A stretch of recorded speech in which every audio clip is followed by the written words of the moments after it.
मैं सतवीर हिंदी प्राध्यापक ताऊ देवीलाल, राजकीय कन्या महाविद्यालय मुरथल सोनीपत, आज आपके समक्ष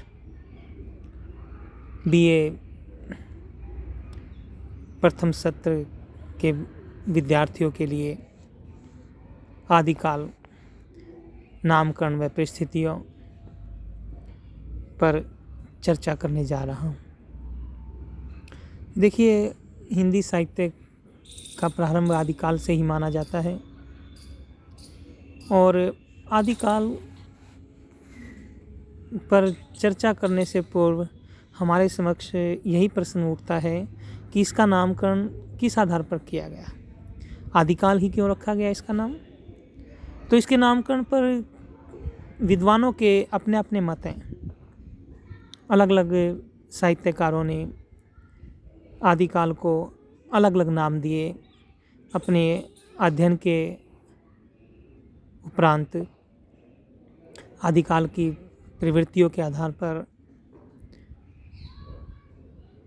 तो हम सर्वप्रथम बात करेंगे कि आदिकाल का नामकरण विवादास्पद रहा और उसके नामकरण के आधार क्या क्या रहे, किन किन साहित्यकारों ने, विद्वानों ने क्या क्या नाम दिए।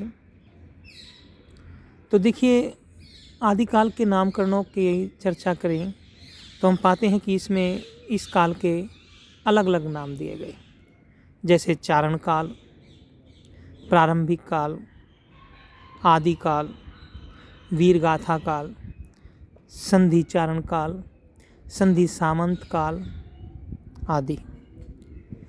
अब हमारा प्रश्न ये उठता है कि ये नाम किन किन विद्वानों ने दिए, किस आधार पर दिए, कौन सी प्रवृत्तियाँ उन्होंने देखी या पाई। तो सर्वप्रथम हम बात करेंगे चारण काल की, जो ग्रियर्सन जी द्वारा दिया गया। उन्होंने इसका समय 643 से पूर्व माना। उन्होंने कहा कि भाई इसमें उन्होंने कहा कि ये चारण काल था, चारणों का ही काल था, लेकिन इनके मत को अस्वीकार्य कर दिया गया। किस आधार पर? कि किसी चारण रचना का उल्लेख ही नहीं मिलता। और 643 की बात छोड़िए आप, 1000 तक भी कोई चारण रचना प्राप्त नहीं हुई, तो इस आधार पर इसे अस्वीकार कर दिया गया।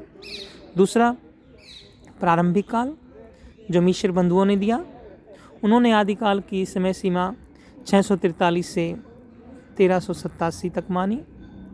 उनके मत को अस्वीकार्य किया गया कि प्रारंभिक हिंदी को चंद पूर्व ही की हिंदी रासो काल व उत्तर आरंभिक हिंदी कहा गया, परंतु यह नाम एक सामान्य संज्ञा है जो उपयुक्त नहीं है। उसके बाद आदिकाल के नामकरण में वीरगाथा काल कहा गया। आचार्य रामचंद्र शुक्ल जी ने यह नामकरण दिया। इन्होंने आदिकाल की समय सीमा 1050 से 1375 तक मानी। उन्होंने कहा कि इस आदिकाल में जो ग्रंथ या रचनाएं लिखी गई उनमें ज़्यादातर वीर ग्रंथ रचनाएं शामिल थी। शुक्ल जी ने अपनी 12 वीर रचनाओं का जिक्र किया, परंतु 8वीं और 10वीं सदी के पूर्व के साहित्य को वो छोड़ दिया। और जो 12 रचनाएं जिनका जिक्र उन्होंने किया वे ज़्यादातर अप्रामाणिक और अनैतिहासिकता लिए हुए थी, जैसे रासो अर्ध ऐतिहासिक है। और इसके अलावा भी और भी बहुत सारी प्रवृत्तियाँ थी, जैसे खुसरो की पहेलियाँ, ये वीरगाथा काल में नहीं आती। कीर्तिलता और कीर्ति पताका का समय 1440 का है और बीसल देव रासो श्रृंगार व प्रेम की रचना है। तो इस आधार पर, और शुक्ल जी ने बौद्ध, सिद्ध और नाथों का जिक्र नहीं किया। इस आधार पर भी उनका मत जो है अस्वीकार्य हो गया। उसके बाद हम बात करेंगे संधि चारण काल की। डॉक्टर राम कुमार वर्मा जी ने यह नाम दिया। उन्होंने कहा कि भाषा की ओर संकेत किया और दूसरा नाम वर्ग की ओर। इन्होंने 1715 से 1895 तक का माना, जबकि आदिकाल की उच्चतम सीमा 1375 ही स्वीकार्य की गई, तो इनका मत भी अस्वीकार हो गया। सिद्ध सामंत काल राहुल सांकरत्यायन जी ने ये नाम दिया। उन्होंने इसे 8वीं से 13वीं तक माना। 2 विशेषताओं प्रवृत्तियों के आधार पर सिद्धों की वाणी और सामंतों की स्तुति। उन्होंने कहा सिद्ध स्वयं रचनाकार थे और सामंत जो थे वो रचना प्रेरक थे।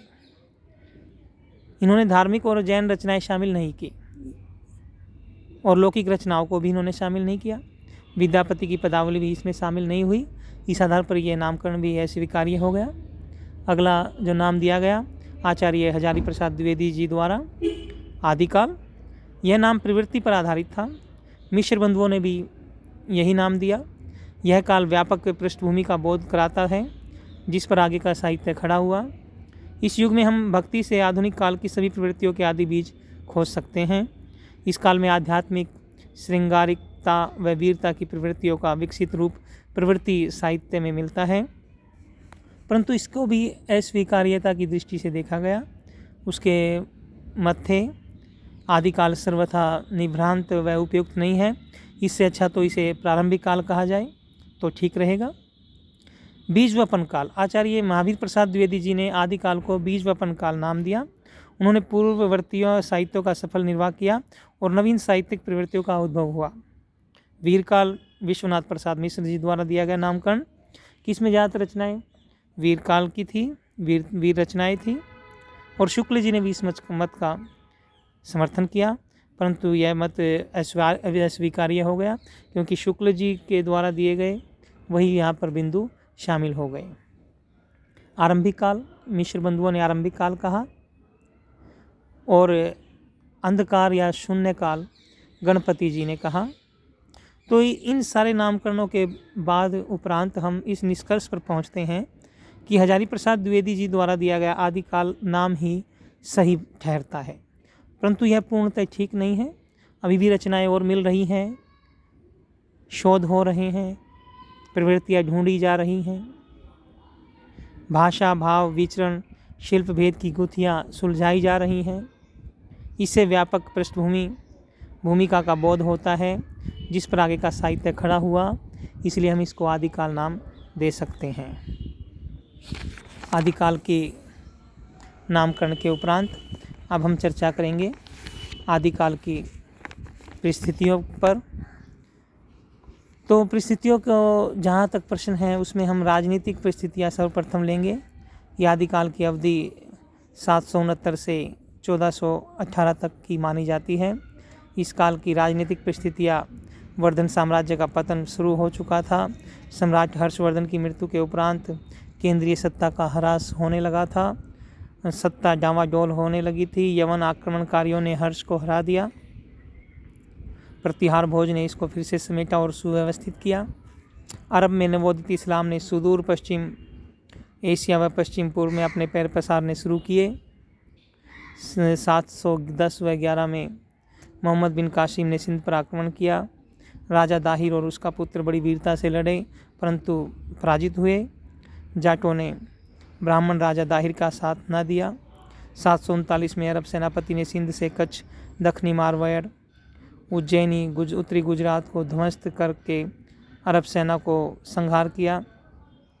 9वीं सदी तक मुसलमान पश्चिमी उत्तर भारत में प्रवेश कर चुके थे। मोहम्मद गजनवी ने आक्रमण किए। ये सारी चीज़ें राजनीतिक परिस्थितियाँ लिए हुई थी। अपभ्रंश में 84 सिद्धोनाथियों का साहित्य बौद्ध धर्म के विकृत संप्रदायों की क्रियाओं और प्रतिक्रियाओं का परिचय है। शंकर का आदिकालीन प्रभाव इस काल पर नहीं पड़ा जितना भक्ति काल पर पड़ा। सामाजिक परिस्थितियाँ, देश में सामाजिक परिस्थितियाँ बहुत ही प्रभावित हो गई थी। जनता शासन व धर्म दोनों ओर से निराश्रित हो गई थी। युद्ध के समय उसे बुरी तरह पीसा जाता था। ईश्वर की पूजा करने की सोच थी तो उसे सर्वत्र भ्रम और असहायता की स्थिति मिलती थी।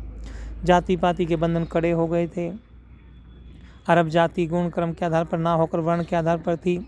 अब जातियाँ वर्ण के आधार पर ना होकर कर्म के आधार पर मानी जाती थी।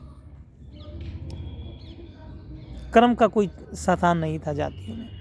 जो वर्ण है वो उसी वर्ण की जातियाँ कहलाई। उन्हें अलबरूनी ने इस संबंध में कहा, उन्हें यानी कि हिंदुओं को इस बात की इच्छा नहीं थी कि जो वस्तु एक बार भ्रष्ट हो गई उसे शुद्ध करके फिर ले लें। जो भ्रष्ट हो गई तो भ्रष्ट हो गई। उस समय के रूढ़िग्रस्त धर्म के समान समाज भी रूढ़िग्रस्त हो चुका था। अनेक प्रकार के अंधविश्वास फैल गए थे। साधु सन्यासियों के शापों और वरदानों की ओर दृष्टि लोगों की रहने लगी थी। साहित्यिक परिस्थितियों में साहित्य रचना की 3 धाराएं बह रही थी। प्रथम साहित्य संस्कृत साहित्य जो विकसित होता जा रहा था। दूसरी धारा साहित्य की प्राकृत या अपभ्रंश थी। तीसरी थी हिंदी भाषा में जो लिखी जा रही थी। 9वीं से 11वीं तक कन्नौज और कश्मीर संस्कृत साहित्य रचना के केंद्र में रहे। इस बीच अनेक आचार्य, कवि, नाटककार, गद्य लेखक उत्पन्न हुए। आनंदवर्धन, अभिनव गुप्त, कुंतक, भोजदेव, विश्वनाथ, जयदेव इसी युग की देन है। इसी काल में शंकर, कुमारिल भट्ट, रामानुज आदि आचार्य हुए। संस्कृत के अलावा अपभ्रंश व प्राकृत में भी हिंदी साहित्य प्रचुर मात्रा में लिखा जा रहा था। जैन आचार्यों ने जंगलों में रहकर संस्कृत व पुराणों को नया रूप प्रदान किया। उनकी अपनी रचनाओं के लिए प्राकृत, अपभ्रंश और पुरानी हिंदी को ही उन्होंने अपना माध्यम बनाया। सिद्धों ने लोक भाषा का प्रयोग किया। इस काल का साहित्य 3 काल, राजा, धर्म व लोक पर आधारित हो गया था। इनकी भाषाएं भी निश्चित हो गई थी। संस्कृत प्रधान राजा प्रवृत्ति को सूचित करती है। अपभ्रंश धर्म की भाषा बन गई थी और हिंदी जनता की मानसिक स्थिति और भावनाओं का प्रतिनिधित्व कर रही थी। कल्हण ने राजतरंगिणी लिखकर एक नई दिशा दी। वज्रयानी और सहजयानी सिद्धों, नाथपंथियों, योगियों, जैन धर्म के अनुयायी, मुनियों और गृहस्थ उपासकों और वीरता के श्रृंगार का चित्रण करने वाले चारणों बाटों की रचनाएं इस युग में प्रमुख रही। सांस्कृतिक परिस्थितियों की जहाँ तक चर्चा करें तो उसमें हम पाते हैं कि साहित्य काल, हिंदी साहित्य का आदिकाल उस समय आरंभ हुआ जब भारतीय संस्कृति उत्कृष्ट के चरम शिखर पर आरूढ़ हो चुकी थी। उस समय भारत में मुस्लिम संस्कृति के स्वर्ण शिखर स्थापित होने लगे थे। अतः आदिकाल की 2 संस्कृतियों के संक्रमण का विकास ही की गाथा कही जा सकती है। हर्षवर्धन का विशाल साम्राज्य ने हिंदू धर्म और संस्कृति को राष्ट्रव्यापी एकता का आधार दिया। संगीत, चित्र, मूर्ति, स्थापत्य आदि कलाओं में गौरव की भावना अभिव्यक्त हो गई थी। भुवनेश्वर, खजुराहो, पुरी, सोमनाथ आदि स्थानों पर अनेक भव्य मंदिर आदिकाल के समय आरंभ हो चुके थे। आबू का जैन मंदिर जो भारतीय स्थापत्य का बेजोड़ नमूना रहा। अरब और फारस देशों में 8वीं-9वीं सूफी मत का उदय हुआ, किंतु भारत में उसके उदार स्वरूप का प्रवेश तब तक न हो सका क्योंकि भारत में आने वाले मुस्लिम आक्रांता तसव्वुफ की उदार भावना के समर्थक नहीं थे। इसलिए दोनों संस्कृतियाँ एक दूसरे के सपनों सामने मानसिक दबावों तनाव में खड़ी रही। चित्रकला में इस काल में अंत में थोड़ा बहुत कार्य हुआ। हिंदू कलाकार अजंता की शैली भूलते जा रहे थे। वह मुस्लिम विचारों भावनाओं को भारतीय रेखाओं में अटपटे रंगों से भर रहे थे। जहाँ तक मूर्ति कला का प्रश्न है, मुस्लिम इसके विरोधी थे। आदिकाल के आरंभ तक निर्मित अधिकांश मूर्तियाँ धर्म से प्रभावित थी। मुस्लिम की स्थापना से इनको गहरा धक्का लगा। एक तो पुरानी मूर्तियाँ नष्ट हो गई, दूसरे नई मूर्तियों का निर्माण की संभावना कम हो गई।